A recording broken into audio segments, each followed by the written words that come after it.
Toda vez que saem notícias sobre investimentos do cinema ou que chega a temporada de premiações, a galera vem dizer a mesma coisa. Filme brasileiro é ruim, filme brasileiro não presta. Mas será que isso é verdade mesmo? Hoje vamos falar um pouquinho de como os filmes brasileiros são vistos lá fora e como funciona essa linda indústria cinematográfica. Meu nome é Joane Vailan e esse é o Vai Vendo.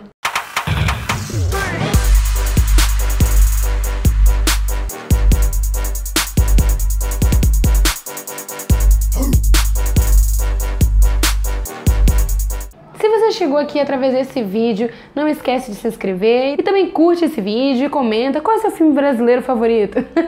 Gente, de cara eu vou dar um spoiler, esse vídeo não é falando que o nosso cinema nacional é horrível, até porque sou brasileira e faço cinema, então seria um pouco paradoxal da minha parte achar isso. Mas eu vou dizer logo que eu entendo por que isso virou um bordão, por que muitas pessoas acreditam nisso, e eu quero falar um pouco sobre isso hoje. Começa aqui dizendo que não é segredo pra ninguém, se você viu qualquer vídeo sobre filme aqui no canal, você sabe que eu gosto de filme americano, eu gosto de blockbuster, eu gosto de cinema no geral. Mas eu quero aqui trazer alguns pontos interessantes pra essa discussão. Falando um pouco da indústria de cinema, o cinema em si foi inventado ali no final do século XVIII. Só que no início eram só filmagens cotidianas, relatos pequenos, depois teve um bom tempo de curtas-metragens, depois os países produziam, sei lá, 4, 5 filmes por ano, era uma coisa sendo experimentada que ficava muito abaixo das outras indústrias culturais como música e literatura, por exemplo. Começou a ser uma indústria importante e lucrativa no meio ali do século XX e teve uma coisa que contribuiu um pouquinho para isso, que foi uma tal de Segunda Guerra Mundial. Não sei se você já ouviu falar,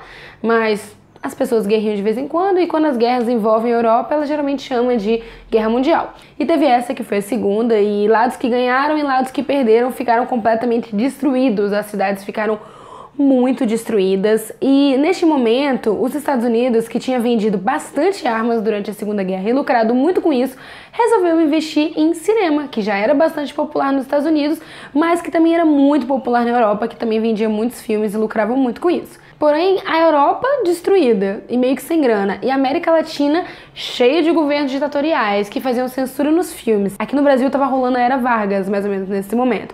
Então os países estavam meio fragilizados. E os Estados Unidos tiveram essa brilhante ideia de investir em cinema, porque cultura é uma coisa linda. Sim, cultura é uma coisa linda. Mas não só por isso, mas também porque eles entendem que a cultura é importante e que o cinema é lucrativo. Não só porque você ganha dinheiro com bilheteria, mas principalmente porque você vende um estilo de vida.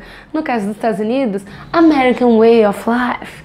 E o que significa isso? Basicamente, as pessoas começam a consumir músicas e filmes americanos e eles não querem só consumir essas músicas e esses filmes, eles querem ter as roupas que a galera tem, ter os tênis que a galera tem, ir nos lugares que a galera acha interessante, consumir os alimentos que essas pessoas consomem, e aí os Estados Unidos vendem tudo, basicamente tudo. Eu, por exemplo, nunca fui em Nova York, eu não faço ideia de como é esse lugar, mas eu quero ir, porque eu vejo em tantos filmes que é legal e que é maneiro, e que em algum momento eu fui convencida. E principalmente o convencimento que os Estados Unidos conseguiu a partir da indústria cinematográfica de Hollywood foi de que eles são o maior e melhor cinema do mundo. É verdade? É mentira? Não sei. A verdade é que eles têm muito investimento e muita circulação de filmes e isso ajuda bastante. Só pra você ter uma noção, a média de filmes produzidos anualmente nos Estados Unidos é cerca de 800 longas-metragens feitos pelas indústrias. Não tô contando os filmes independentes, ok? Enquanto no Brasil é mais ou menos 140 por ano e esse número, que é dos últimos 4 anos, é um recorde. E outra coisa que influencia bastante é o número de salas de cinema que tem no país. Porque o primeiro lugar que o filme tem que bombar é no seu próprio país. Porque a partir do momento que ele bombar no seu próprio país, ele bomba em outros lugares. Pegando uma taxa aí que vai de salas de cinema por milhão de habitantes, os Estados Unidos têm cerca de 5.628 salas de cinema a cada 1 milhão de pessoas. A França tem mais ou menos 2.000 e o Brasil tem 129. Legal, né? O Brasil tem 3.316 salas de cinema ao total, ou seja, menos do que os Estados Unidos têm por 1 milhão de habitantes. Então assim, um país gigante, super populoso como o Brasil, se a gente tivesse mais salas de cinema, será que isso não daria uma pequena ajudinha? Além disso, tem uma questão de que os Estados Unidos foram muito treinados a consumir seu próprio cinema. Desde sempre, as salas de cinema privilegiaram os filmes norte-americanos para passar lá. Os americanos têm até dificuldade em ler legenda, eles não gostam de filme legendado, como vários artistas que já ganharam premiações nos Estados Unidos sempre comentam, inclusive o Bong Joon-ho comentou recentemente sobre isso. E países como a própria Coreia do Sul, Itália, França e Argentina têm cotas para o seu próprio cinema. O Brasil também tem, mas as pessoas são muito relutantes com essa cota. Você quer botar uma cota de 20% para filmes brasileiros e as pessoas, tipo, não querem, porque elas acham que o filme é ruim, porque elas não viram os filmes. Basicamente é isso. A maioria das pessoas só tem acesso aos filmes da Globo Filmes, que é a maior distribuidora do país. E esses filmes geralmente são um estilo só, né? Ou são filmes mais de romance, ou são filmes de comédia, mas a nossa produção cinematográfica é muito vasta e muito rica. Então, se tivesse aí mais salas de cinema e uma cota para filmes nacionais, talvez as pessoas iam ver os filmes que passam nos festivais, os filmes que a gente tem acesso quando a gente vai em mostras, quando a gente vai em cineclubes, mas que são locais que nem todo mundo tem interesse, nem todo mundo sabe onde fica, nem todo mundo conhece.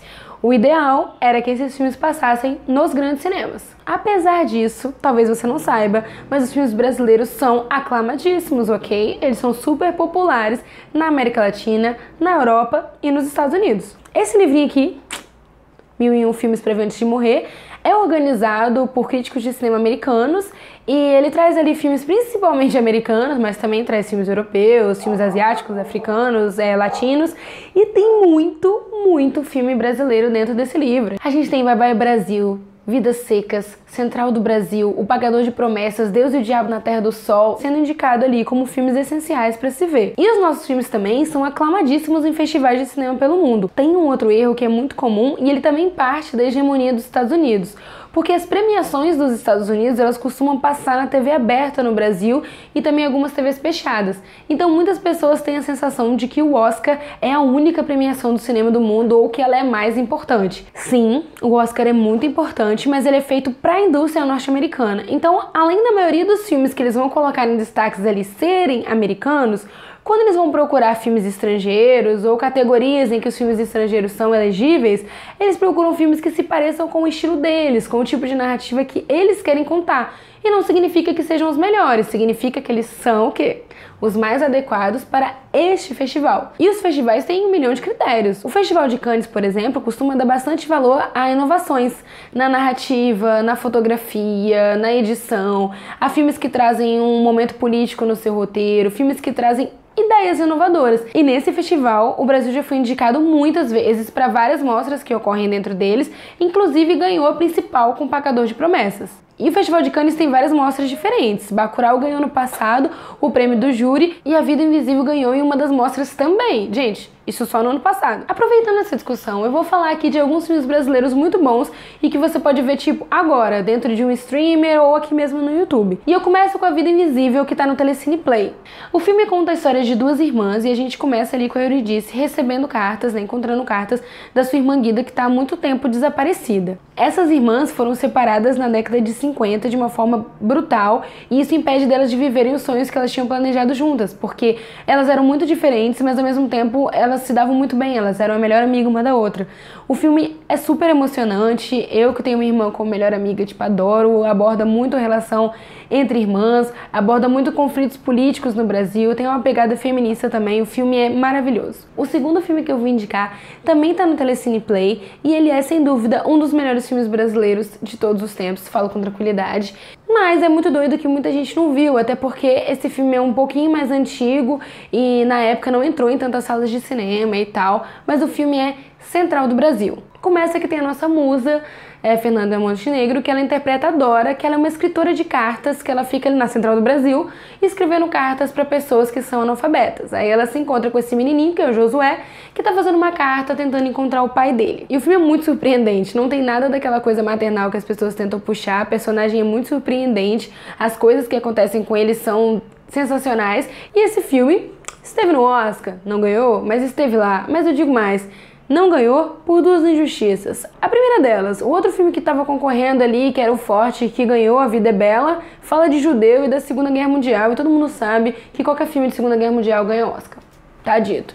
A segunda coisa é que a Fernanda Montenegro não ganhou o Oscar de melhor atriz, perdendo para Gwyneth Paltrow, e ninguém nunca vai entender isso. Na verdade, todos sabem que foi um acordo com a Paramount. Qualquer dia eu faço um vídeo sobre isso. Mas enfim, o filme concorreu a vários prêmios e ele é considerado uma obra-prima pela maioria das pessoas que entendem de cinema. E a Fernanda Montenegro, inclusive, ganhou o Urso de Prata como melhor atriz. Outra dica muito bacana é um filme super alto astral, adolescente, que eu amo, que é o filme Hoje Eu Quero Voltar Sozinho, dirigido pelo Daniel Ribeiro. O filme é atrelado a um curta Eu Não Quero Voltar Sozinho, mas apesar disso, não é uma continuação, e sim uma versão diferente para a mesma história. Olha que sacada genial. E ele conta a história do Leonardo, que é interpretado pelo Guilherme Lobo, e ele é um jovem cego que tá ali descobrindo a sua sexualidade e ao mesmo tempo que tenta ser independente e se livrar um pouquinho das garras da sua mãe, que é um pouco super protetora demais devido à deficiência do menino. O filme teve uma ótima bilheteria e aprovação de 91%